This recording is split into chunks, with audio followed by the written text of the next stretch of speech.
Welcome to Daily English Stories. Every story hides a world. Some inspire, some haunt, some stay forever. Chapter 1. The New World. Long before skyscrapers kissed the clouds, before cities hummed with the sound of engines, there existed a vast and untouched land, a world of silence and song. It was a place where the wind whispered through endless forests, where rivers glided like ribbons of silver, and where mighty mountains stood as guardians of time. This land, which would one day be called America, belonged to the people of the earth, native tribes who lived with balance and wisdom. They hunted, farmed, and prayed to the spirits of nature. To them, every sunrise was sacred, every river alive, and every creature carried a message from the Creator. They lived not to conquer the land, but to be part of it. But across the wide ocean, in Europe, a different world stirred.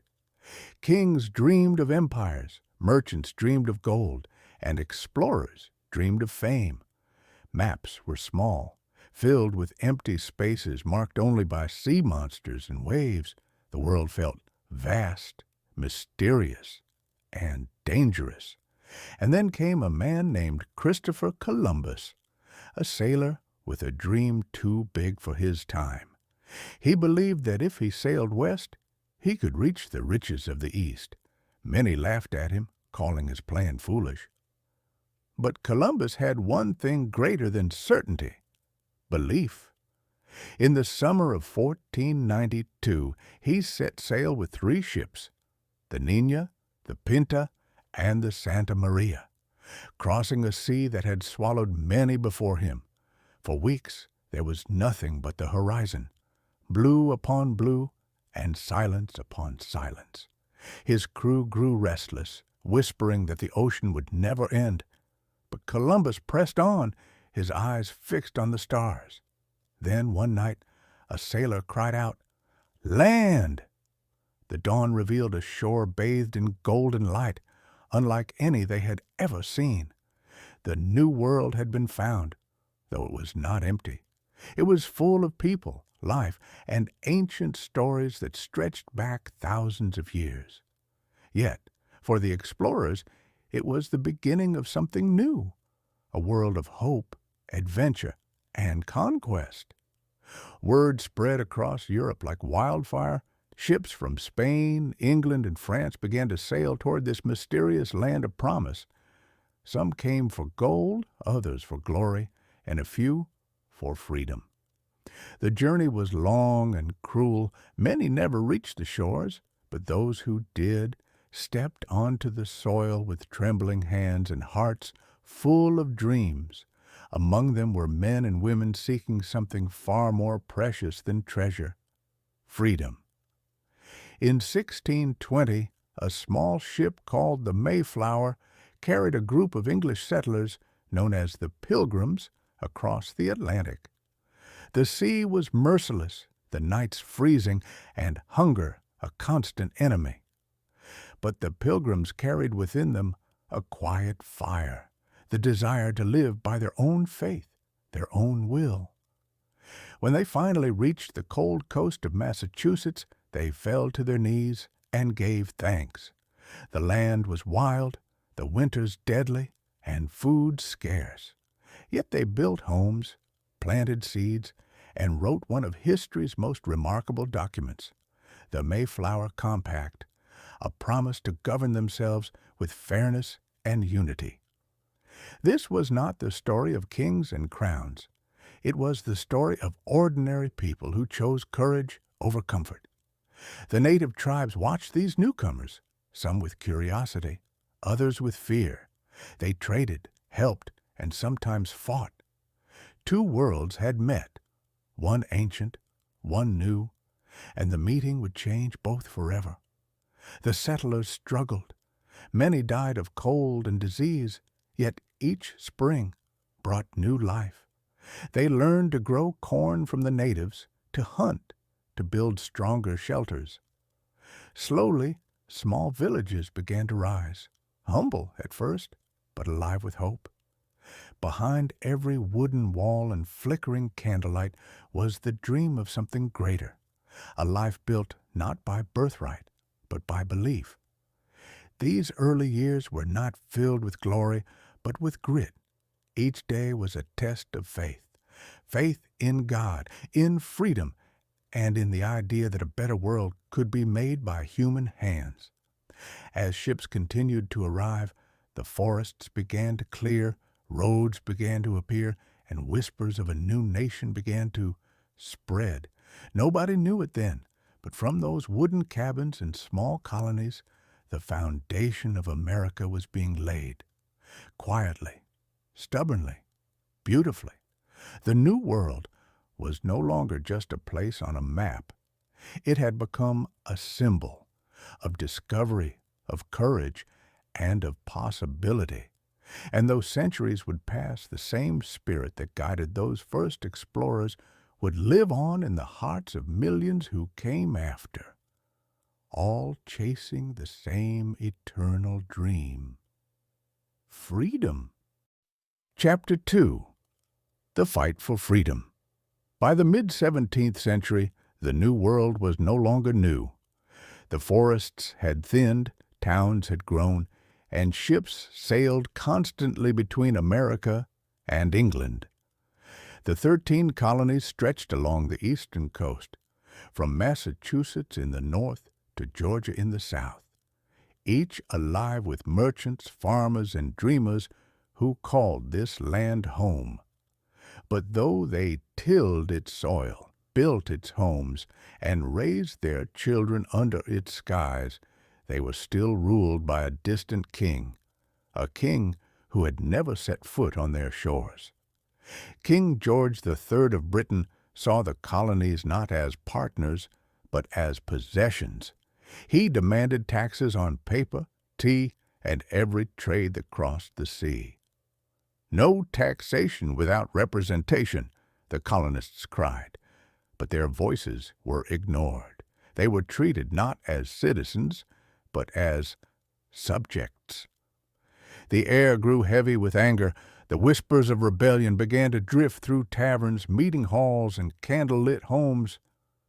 One cold December night in 1773, a spark ignited in the port of Boston. Ships filled with British tea waited to unload, but the people of Boston had had enough.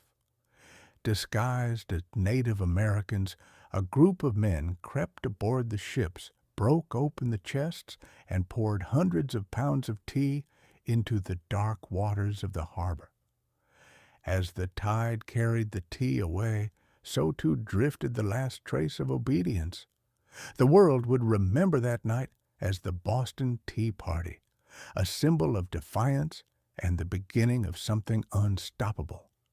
Britain's answer was swift and harsh. Soldiers filled the streets, freedom of speech was crushed, and laws grew crueler. But oppression has a strange power. It breeds courage. Across the colonies, voices began to rise.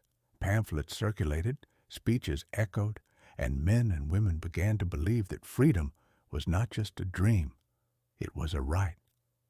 In Virginia, a fiery young man named Patrick Henry stood before the assembly and declared, "Give me liberty or give me death." His words struck like lightning. In Philadelphia, Benjamin Franklin, the wise printer and inventor, urged unity among the colonies. And in Boston, a quiet but determined farmer-turned-leader named George Washington began to prepare for what seemed inevitable: war. In 1775, the first shots were fired at Lexington and Concord. Nobody knows who fired first, but those bullets echoed through history. Farmers left their plows, blacksmiths left their forges, and students left their books to join the fight. They were poorly trained, poorly armed, and outnumbered, yet they fought with something far stronger than muskets: belief. The American Revolution had begun. At its heart was not just anger, but hope. the hope of living free from kings and chains. For 8 long years, through hunger, cold, and fear, the colonists fought against the greatest empire the world had ever known. Winter after winter, soldiers shivered in thin clothes, their boots torn, their spirits tested. Yet beside campfires, they spoke of liberty, a word that kept them alive when food could not. Their leader, George Washington, carried the weight of every dream upon his shoulders. Calm, humble, and steadfast, he led an army that was more spirit than strength. He lost many battles, but never lost faith. He believed that freedom was worth every sacrifice, even his own life. Meanwhile, thinkers and writers waged a different kind of war, with words. Thomas Paine, in his powerful pamphlet Common Sense, reminded the people that the cause of America is the cause of all mankind. His words lit a fire in every heart. And in 1776, in a hall in Philadelphia, the dream of independence took form in ink and courage. Thomas Jefferson, a young Virginian with a mind full of ideas and a pen full of fire, wrote the words that would change the world.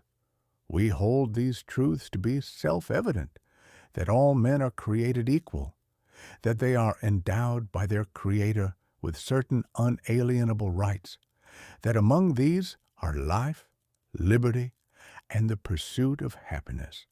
When the Declaration of Independence was signed on July 4th, 1776, the 13 colonies ceased to be colonies. They became a nation in spirit. The British Army called them rebels. History would call them founders. The war that followed was brutal. Cities burned, families were torn apart, and hope often wavered. But the fire of freedom never went out.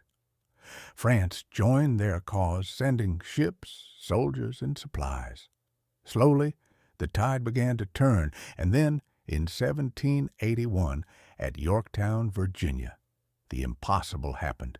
British General Cornwallis surrendered. The war was over. The dream had won.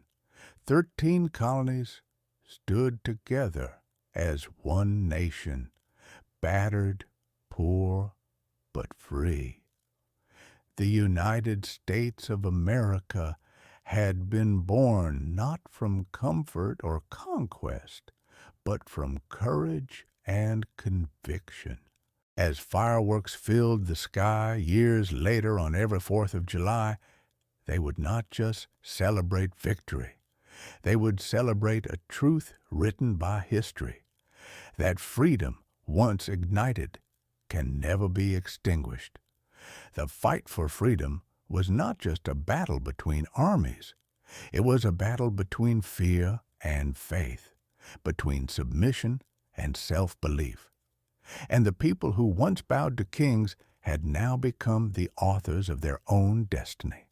The new world had finally found its voice. Chapter 3. A Nation Divided. The dream of freedom that built America was powerful, but it was not perfect. Beneath the stars and stripes, a shadow grew darker with every passing year. It was the shadow of slavery, a contradiction to everything the new nation claimed to stand for.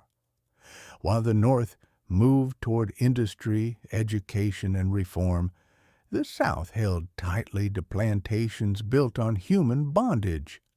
Millions of African men, women, and children were bought, sold, and worked as property, their songs echoing across cotton fields, their dreams chained by injustice. For decades, leaders tried to balance the scales between freedom and oppression, between morality and money. Laws were made and broken, compromises written and erased. But there are truths so deep that no law can bury them forever. The words of the Declaration of Independence, "All men are created equal," began to haunt the conscience of a nation. By the mid-1800s, the tension had become unbearable. Every new state that joined the Union had to choose, would it be free or slave? The answer to that question began to divide not just land, but hearts. Brothers stopped speaking to brothers, and neighbors looked upon one another with suspicion. America, once united by freedom, was now tearing itself apart from within. In 1860, a tall, thoughtful lawyer from Illinois named Abraham Lincoln rose to prominence. Born in a log cabin, raised in poverty, and driven by faith in justice, Lincoln believed that no man should own another. His words were calm but firm, his conviction unshakable. When he was elected the 16th President of the United States, the South saw it as a threat to their way of life. One by one, Southern states declared they would leave the Union. The stars on the American flag began to fade, replaced by a new one, the flag of the Confederate States of America. The country that had fought together for freedom now stood ready to fight against itself. On April 12, 1861, the first cannon roared at Fort Sumter in South Carolina. The Civil War had begun, a war between North and South, Union and Confederacy, brother and brother. The battlefields became rivers of smoke and blood. Families watched their sons march away, uncertain if they would ever return. Fields that once grew wheat now grew graves. The war was not fought only by soldiers with muskets, but also by those who believed in a greater cause. Slaves ran from plantations to join the Union lines, risking everything for a chance at freedom. Women became nurses, spies, and messengers. The war was no longer just about land. It was about the soul of America. Lincoln faced impossible choices. He carried the weight of a divided nation, sleepless and sorrowful, yet steady in his mission. His cabinet doubted him. His generals often failed him, but his faith never wavered. In 1863, standing before a weary nation, he issued a document that would change history, the Emancipation Proclamation. With a stroke of his pen, Lincoln declared that all enslaved people in the Confederate States shall be thenceforward, and forever free. Those words thundered across the land. For some, they were a promise fulfilled. For others, a sign of defeat. But for the enslaved, they were the dawn of a new world, the sound of chains breaking in the distance. The war raged on for 2 more brutal years. From Gettysburg to Appomattox, from cold camps to blazing fields, courage was tested beyond measure. Over 600,000 lives were lost, sons, fathers, husbands, and friends. Towns were left in ashes, and hearts were left in mourning. But slowly, painfully, freedom began to rise from the ruins. In April 1865, the Confederate Army finally surrendered. The guns fell silent. The Union had been preserved. The United States would remain one nation, but never the same. Yet victory came with heartbreak. Just days after peace was declared, Abraham Lincoln was shot and killed at Ford's Theater. The man who had saved the Union did not live to see it healed. The nation mourned not just a president, but a father, a man who had led with compassion, humility, and unwavering strength. As the years passed, the wounds of war began to heal, but the scars remained. Freedom had been won, but equality was still a long road ahead. The Civil War had ended slavery, but not hatred. Reconstruction began, a time of rebuilding homes, hearts, and hope. Freed men and women searched for family members lost to the cruelty of the past. Schools were built, rights were written, and for the first time, a new generation dared to believe that America's promise might one day belong to all. The Civil War redefined what it meant to be American. It taught the world that freedom is not born in peace, but forged in struggle. It reminded every citizen that liberty carries a price, one paid with courage, pain, and perseverance. Out of division came unity, out of despair came determination, and out of the ashes of war the American spirit rose again, stronger, wiser, and more determined to fulfill the promise written long ago that all men are created equal. The dream that began in 1776 had nearly been destroyed, but it survived, scarred yet shining, and in that survival lay the greatest truth of all, that a nation built on freedom can bend, break, and bleed, but it will never bow to darkness, because even when divided, America still carried within it the one thing that had built it in the first place: hope. Chapter 4, The Rise of a Superpower. When the smoke of the Civil War cleared, America stood wounded, but alive.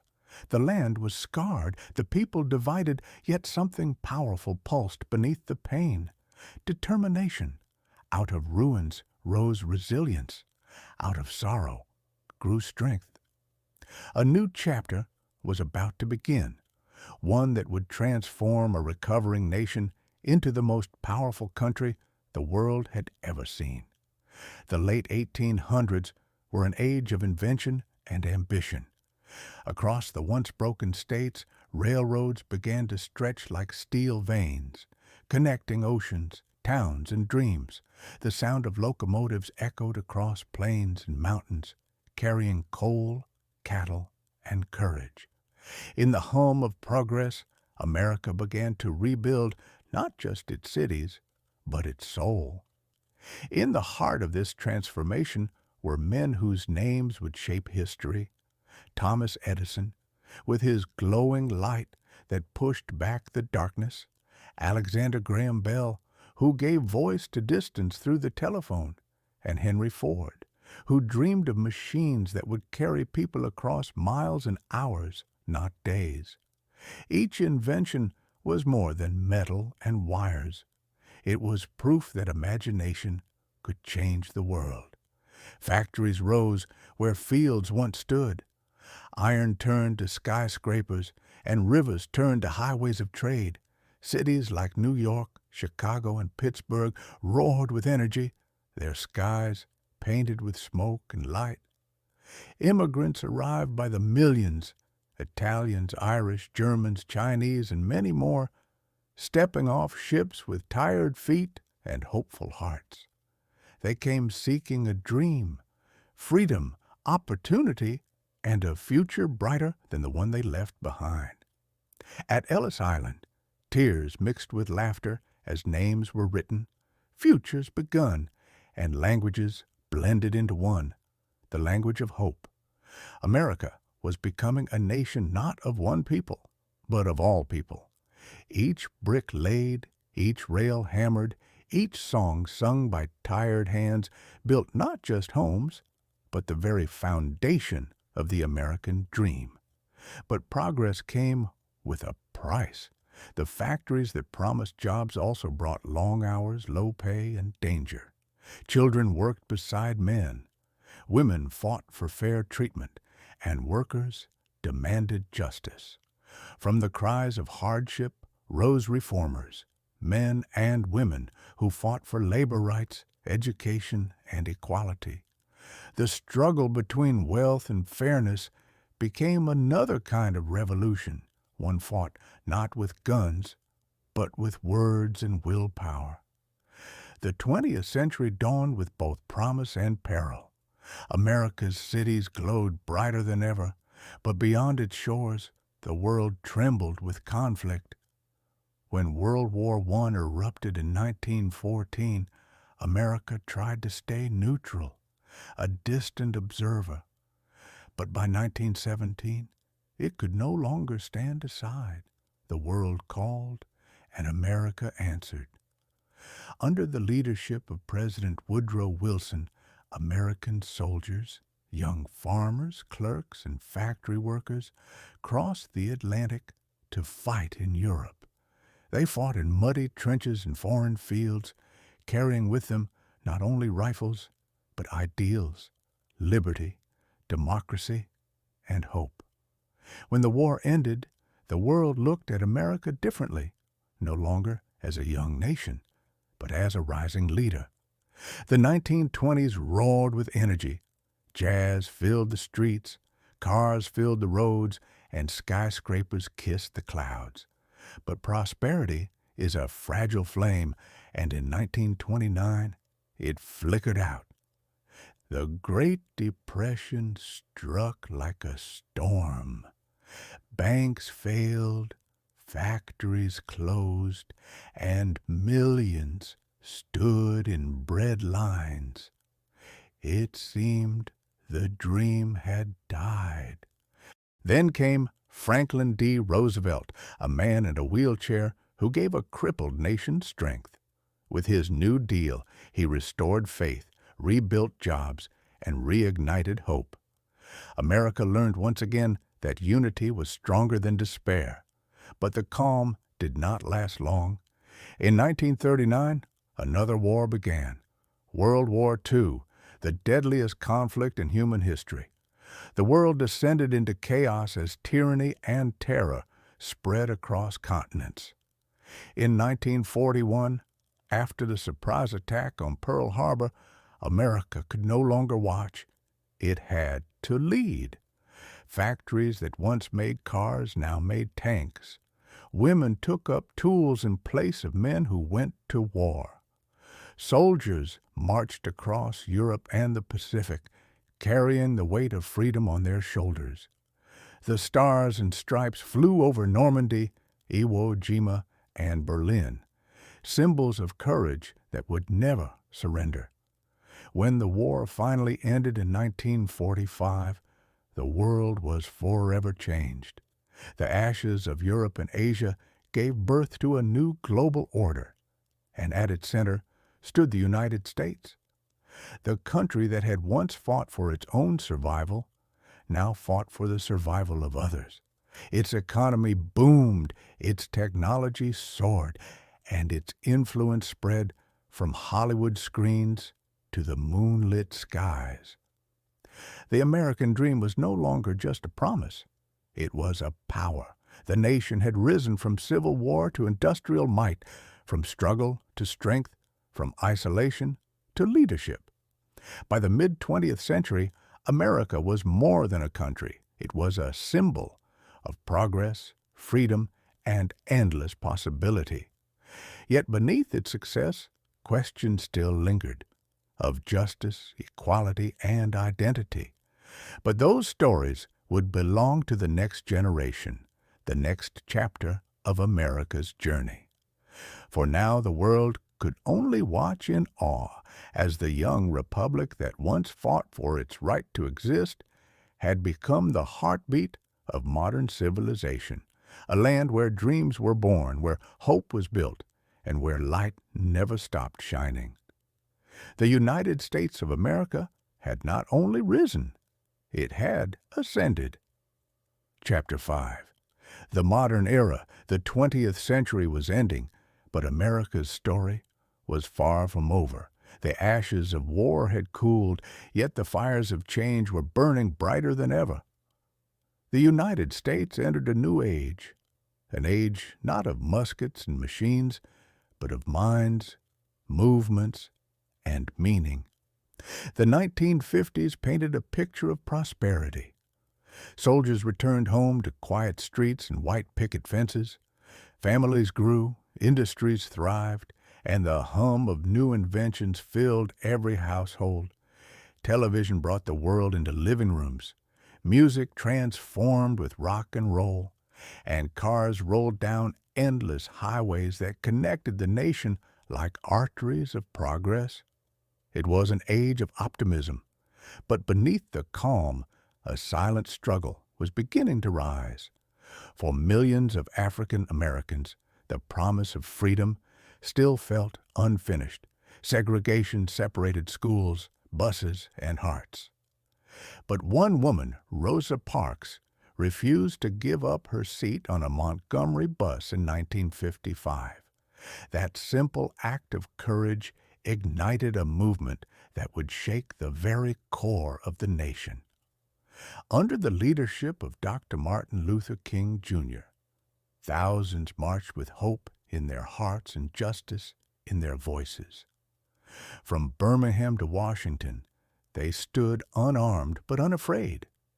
The words, "I have a dream," echoed not just through the streets, but through history, a reminder that equality was not a privilege, but a promise. The civil rights movement became the nation's moral awakening. As freedom found new meaning, another race began, not between people, but between powers. The Cold War pitted the United States against the Soviet Union in a battle of ideology and influence. It was a war of minds, not missiles, yet the tension could be felt across oceans. Both nations raced for supremacy in science, technology, and the stars. When President John F. Kennedy declared that America would go to the moon, it sounded like a dream too big to reach. But in 1969, as Neil Armstrong stepped onto the lunar surface and said, "That's one small step for man, one giant leap for mankind," the world watched in awe. The American spirit had leapt beyond Earth itself into infinity. But progress often walks hand in hand with pain. The Vietnam War divided the nation, streets filled with protests, voices clashed, and faith in government wavered. Yet out of that chaos grew a new consciousness, one that questioned authority, demanded truth, and embraced freedom of thought. America was learning once again that true strength lies not in power, but in reflection. The 1970s and 1980s brought waves of change, both cultural and technological. Computers began to hum in offices, satellites circled the globe, and a generation grew up surrounded by both fear and fascination. Leaders like Ronald Reagan promised renewal and pride, while the world watched the Berlin Wall crumble, a moment that marked the triumph of liberty over oppression. By the time the 1990s arrived, America stood as the sole superpower. The Cold War had ended, and a new frontier had begun. The digital age. The Internet connected continents. Ideas traveled at the speed of light, and technology reshaped every part of life. From Silicon Valley garages to Wall Street towers, innovation became the new revolution. Yet, just as history had always warned, peace is fragile. On September 11, 2001, the world changed in a single morning. Two planes struck the World Trade Center, and the skyline of New York, the very symbol of ambition and unity, was consumed in smoke and sorrow. Thousands of lives were lost, and millions of hearts were broken. But even in tragedy, America's spirit refused to fall. Firefighters, doctors, and ordinary citizens became heroes. Strangers helped strangers. Flags waved not in triumph, but in remembrance. The nation grieved together and rose together. The fight against terror began, reshaping global politics and testing the resilience of democracy. The decades that followed brought new challenges: wars overseas, financial crises, political divides, and social unrest. Yet through it all, America continued to evolve. Voices rose for equality, for climate action, for justice and understanding. The rise of technology created both connection and conflict, yet within it lay the same heartbeat that had pulsed since the nation's birth, the will to move forward. From the election of Barack Obama, the first African American president, to the cultural revolutions powered by social media, America's story entered a new chapter, one written not by a few, but by millions. Each person became an author of change, each generation a reflection of both the country's triumphs and its trials. Today, the United States stands as a nation of contrasts, a place where skyscrapers touch the clouds and deserts stretch for miles, where innovation thrives beside tradition, and where division still meets the dream of unity. The struggle between what is and what could be continues, but perhaps that is what defines America most, the constant pursuit of better. From the civil rights marches to the moon landing, from the digital revolution to the fight for equality, the story of America is not just written in its history books, it is written in the courage of its people. Every protest, every invention, every vote, every dream adds a new line to the nation's unfinished story. Because the truth is, America is still becoming. Its greatest strength lies not in perfection, but in persistence, not in power, but in purpose. And so, as the stars still wave over a land both young and old, one truth endures. The story of America is not over. It lives on in every voice that dares to speak, every hand that dares to build, and every heart that dares to dream.